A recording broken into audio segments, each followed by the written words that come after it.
আমার প্রাণপ্রিয় ফেসবুক বন্ধুরা, আপনাদের সকলকে আন্তরিক শুভেচ্ছা এবং ভালোবাসা জানাই। আমি আশা করছি আপনারা সকলেই খুব ভালো আছেন। সারা পৃথিবীতে অসংখ্য কন্টেন্ট ক্রিয়েটর রয়েছে, অনেক কন্টেন্ট ক্রিয়েটর রয়েছে যাদের কন্টেন্টগুলো আমাদের অত্যন্ত ভালো লাগে এবং তাদের কন্টেন্টগুলো থেকে আমরা অনেক কিছু শিখতে পারি। তো এরকম যে কন্টেন্ট ক্রিয়েটরদের কন্টেন্টগুলো আপনাকে ভালো লাগে, আপনি মনে করেন তাদের কন্টেন্টগুলো আপনি আপডেট পেতে চান, সবসময় আপনার কাছে তার কন্টেন্টগুলো আসুক, তো এই জন্য আপনারা অ্যাড ফেভারিট করে রাখতে পারেন। তো আজকে আমরা জানবো কিভাবে পছন্দের একজন কন্টেন্ট ক্রিয়েটর, প্রিয় একজন কন্টেন্ট ক্রিয়েটর যার কন্টেন্ট আপনি ভালোবাসেন, তাকে কিভাবে আপনি অ্যাড ফেভারিট করতে পারবেন। তো বন্ধুরা, চলুন দেরি না করে সরাসরি স্ক্রিনে চলে যাই, স্ক্রিন থেকে আমরা জেনে নিব। আমার প্রিয় ফেসবুক বন্ধুরা, আজকে এই স্ক্রিন ভিডিওটার মাধ্যমে আমরা জানব কিভাবে একজন কন্টেন্ট ক্রিয়েটরকে অ্যাড ফেভারিট করা যায়। ফেভারিট করলে তার কন্টেন্টগুলো আপনার নিউজ ফিডে দ্রুত চলে আসবে, আপনি তার কন্টেন্টগুলো দেখতে পারবেন। তো এই জন্য আমাদেরকে যে কাজটা করতে হবে, এখানে আপনারা দেখতে পাচ্ছেন স্ক্রিনে এমদাদ খান ভাই নামে একজন কন্টেন্ট ক্রিয়েটর, এনাকে আমি আমার অ্যাড ফেভারিট করে রাখবো। তো আপনার যার কন্টেন্টগুলো ভালো লাগবে আপনি তাকে অ্যাড ফেভারিট করে রাখবেন। এজন্য আমাদের কাজটা হবে কি, সর্বপ্রথম যে 3 ডট লাইন রয়েছে, এই যে এখানে এই 3 ডট লাইনে আমরা ক্লিক করব। ক্লিক করে দিলাম। দেখেন এখানে অনেক অপশন চলে এসেছে, অনেক অপশন। হ্যাঁ, এখানে অনেক অপশন চলে এসেছে, অনেকগুলো অপশন। তো এই অপশনগুলোর মধ্যে থেকে আমরা এটি স্ক্রল করে নিচে চলে যাব।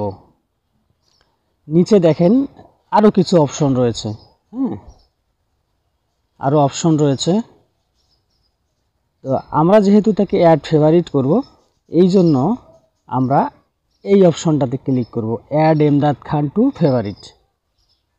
তো এখানে ইমদাদ খানকে ফেভারিট করলে কি হবে, নিচে দেখেন দেয়া আছে যে prioritize his post in news feed. News ফিডে তার পোস্টগুলোকে প্রাধান্য দেয়া হবে, অর্থাৎ দ্রুত আমার কাছে চলে আসবে।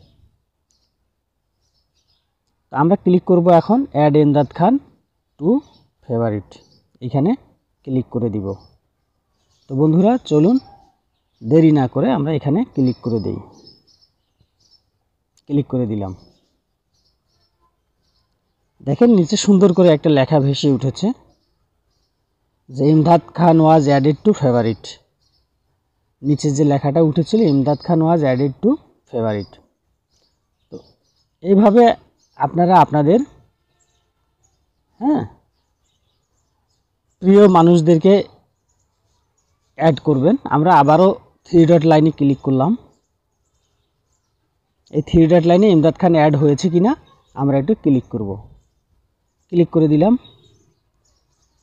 তো ক্লিক করার পরে দেখেন যে অপশনটাতে ছিল অ্যাড এমদাদ খান ফেভারিট, সেখানে অলরেডি অ্যাড হয়ে গেছে জন্যে এখন এখানে যে লেখাটা চলে এসেছে remove Imdad Khan from favourites. Imdad খানকে ফেভারিটস থেকে আবার রিমুভ করার কথা বলেছে। তো আপনারা এই অপশনটা থেকে অ্যাডও করতে পারবেন, রিমুভও করতে পারবেন। তো অ্যাড করার কারণে নিচে দেখেন লেখাটা এখন চেঞ্জ হয়ে এসেছে, his post will still appear in news feed.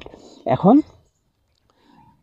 News ফিডে, অর্থাৎ আমাদের যে ফিড রয়েছে, ফিডে এই তার পোস্টগুলো, তার কন্টেন্টগুলো দেখা যাবে। তো নিউজ ফিডটা কোথায় থাকে, আপনার ট্যাব বারে থাকে, আপনারা সেটিং থেকে করে নিতে পারবেন। তো বন্ধুরা এভাবে আপনারা ফেভারিট করতে পারবেন। আমার প্রিয় বন্ধুরা, মোবাইল স্ক্রিনে দেখানো ভিডিওটার মাধ্যমে আপনারা সেটিংটাকে ঠিক করে নেবেন। এতে করে আপনি যার কন্টেন্টগুলোকে নিয়মিত পছন্দ করেন, ভালোবাসেন, তার কন্টেন্টগুলো আপনার নিউজ ফিডে ফেভারিট অপশনে গেলে খুব তাড়াতাড়ি দেখাবে। দ্রুত কন্টেন্ট আপলোড করলে আপনার কাছে চলে আসবে, আপনি নতুন কিছু শিখতে পারবেন। আপনাদের সকলকে আন্তরিক ধন্যবাদ জানাই, আন্তরিক শুভেচ্ছা জানাই, শুভকামনা জানাই। পাশে থাকুন, পাশে রাখুন।